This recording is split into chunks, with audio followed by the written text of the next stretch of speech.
তিনি একজন পুলিশ কর্মকর্তা, র্যাবে কর্মরত ছিলেন। নিজের মাথায় পিস্তল ঠেকিয়ে আত্মহত্যা করলেন। মৃত্যুর আগে ছোট্ট একটা চিরকুট রেখে গেলেন। সেখানে লেখা, আমার মৃত্যুর জন্য মা এবং বউ কেউ দায়ী না। কাউকে ভালো রাখতে পারলাম না।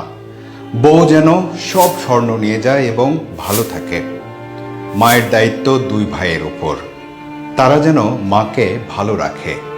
স্বর্ণবাদে যা আছে তা মায়ের জন্য। দিদি যেন কোঅর্ডিনেট করে বা সমন্বয় করে। এই ছোট্ট চিরকুটের মধ্যে কি পলাশ সাহার মৃত্যুর কারণ লুকিয়ে আছে?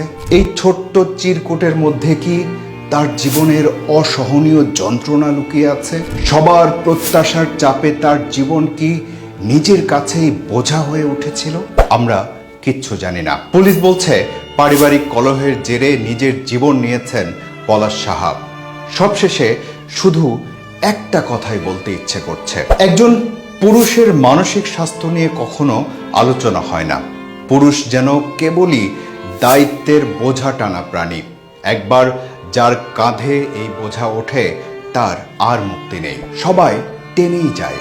কেউ কেউ হয়তো পলাশ সাহার মতো বলে, আমার মৃত্যুর জন্য কেউ দায়ী নয়, কাউকে ভালো রাখতে পারলাম না।